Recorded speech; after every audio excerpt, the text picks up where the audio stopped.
You knew she'd die if she didn't get her medicine on time. And you still gave it to my son." Elena's voice didn't tremble. On the contrary, it was ice cold, like a winter wind slicing through the cracks of an old house. She stood in the doorway of the living room, gripping an empty insulin vial. Her eyes were dry, but something burned in them, something more frightening than tears.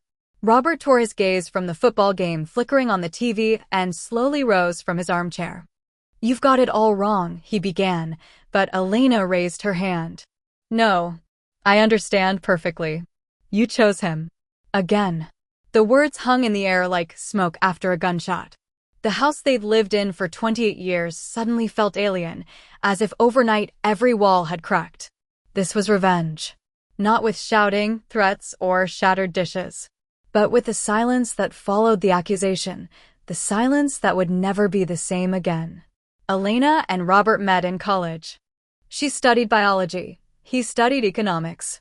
She dreamed of a small suburban clinic where every patient would be greeted with a genuine smile and a real, "How are you?" He dreamed of a big house with a garden and his own business. They achieved it all. The house with the garden, check. The clinic, check. Grandchildren, check. But their son kept breaking everything. Jason was 36, brilliant, charismatic, with an engineering degree and perpetual debt. He never stayed on his own for long, always returned home the moment another plan collapsed. And his plans collapsed often. Elena loved him. Of course she did. But every time he showed up at the door with a suitcase and the promise of getting it right this time, she felt something heavy and cold clamp down in her chest. Robert, though, believed in him. Unconditionally. Blindly. "He just hasn't found himself yet," he'd say when Jason vanished for 6 months and came back with empty pockets. "He's talented, he just hasn't had a break," he'd insist when Jason asked to borrow money for a guaranteed deal. "He'll become someone greater than the two of us combined," he'd declare while Elena washed dishes, staring into the suds like they held a prophecy. She stayed silent. Because she loved her husband. Because she didn't want to be the bad mother. Because she feared anything she said would be seen as jealousy of his faith in their son. But patience has a limit. Elena's diabetes appeared 5 years ago. At first, she saw it as a minor nuisance, just another reminder of aging. But over time, the illness became part of her daily rhythm, like morning coffee or the evening news. She learned to give herself injections, monitor her blood sugar, plan her meals. She always kept a backup supply of insulin in the fridge.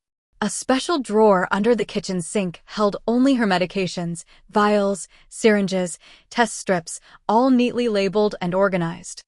That day, she'd planned to run into town to pick up some photo frames she'd ordered. She checked her blood sugar. Everything was normal. She took one vial with her, just in case. When she returned, Jason was already sitting in the kitchen. "Hey, Mom," he said, as if he'd been gone not 6 months, but 6 hours. "You won't believe it, I'm finally getting my life together." She smiled. Habitually. Weary. Glad to hear it. She went to the bathroom to check her levels after the drive. They were high, just enough to require an injection. She opened the drawer. Empty. At first, she thought she'd misremembered. She checked the second drawer. The third. Nothing. Then she saw the empty vial on the living room countertop next to Jason's ashtray with a half-smoked cigarette. She walked into the kitchen. "Where's my insulin?" Jason shrugged. "Huh? Dunno. Maybe Dad took it." She went to her husband. "Robert, where's my insulin?" He didn't look away from the TV. Gave it to Jason. He had an allergic reaction to something and urgently needed antihistamines. "You know the pharmacy is closed on Sundays. I figured your medicine drawer had something that might help." It only had insulin. "Well, I didn't check. I just handed him the whole drawer." He picked through it himself. She returned to the living room. Jason was smoking. "Did you take the insulin?" "Huh? No. I didn't need that. I tossed it, thought it was expired." Elena stared at him, at his calm face, the ash falling to the floor, the empty vial. She didn't yell. She didn't cry. She simply went to the bedroom, closed the door, and lay down on the bed. And then she realized this wasn't the first time. Not the first time her needs came second. Not the first time her health was treated as an afterthought.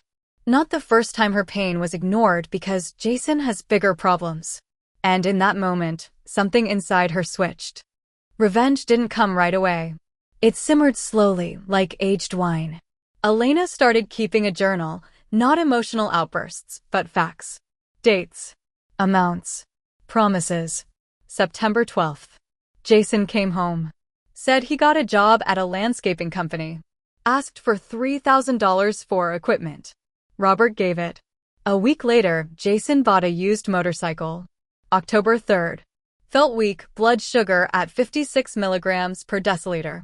Asked to be driven to the pharmacy. Robert said, "Wait, I'm talking to Jason." I called a taxi. October 17th. Jason disappeared. Took Robert's laptop and credit card. Robert didn't report it. He'll pay it back. I said nothing. Each entry was another stone in the foundation of what was to come. She didn't yet know what she'd do, but she knew one thing: she would no longer suffer in silence. The idea struck her unexpectedly. One morning, reviewing bank statements, she'd long since stopped trusting Robert with finances. She noticed most transfers to Jason came from their joint account. Their marital account. But she had a personal account too. Small, but steady, earned from private consultations when she still saw patients at home. She'd never touched that money. It was her rainy day fund. Now, the storm had arrived. Elena didn't threaten. She didn't stage a scene. She simply sat at her computer and wrote an email to her lawyer. Then to the bank. Then to the notary. Then to her son. The letter to Jason was brief. Jason, I'm no longer the mommy who rescues you from the consequences of your choices. You're an adult. And if you choose to keep living the way you do, so be it. But not at my expense. Not financially. Not emotionally. I'm cutting off access to our money. Moreover, I'm changing my will. Everything I've built will no longer go to you, but to charities supporting elderly diabetics. Not because I don't love you, but because love shouldn't be the price of weakness. Mom. She didn't send it right away. She held it for 3 days. Checked every word. Stripped away the emotion. Left only the truth. Then she hit send. The reaction was instant. Jason called within an hour. You're serious? You're disinheriting me. You've already disinherited yourself from my trust, she replied. But I'm your son. And what does that entitle you to? The right to use me? He started shouting, accusing, calling her old and cruel, saying, Dad will never forgive you. She simply hung up. Robert found out that evening. What have you done? He yelled, bursting into the bedroom. You can't treat him like this. I have every right to manage my property as I see fit, Elena said calmly. You'll ruin his life. No, Robert. He's ruining his own life. I'm just stopping myself from picking up the pieces. You're selfish. No, she said, rising from the bed. I'm human. And I refuse to be the background in your drama any longer. He stormed out, slamming the door. She didn't follow. Days passed. Jason didn't show up. Robert stayed silent. Elena felt the house growing emptier, not physically, but emotionally. But for the first time in years, she could breathe. One evening, she sat on the porch, sipping tea, watching the sunset. In her hands, an old photo album. Pictures from their youth. Their wedding. Jason's first day of school. She didn't regret her love. Only that she'd let it become a weapon turned against herself. Just then, the doorbell rang. She didn't rush. Finished her tea. Closed the album. Went to answer. Jason stood on the porch. He looked different, lost. Stripped of his usual performative confidence.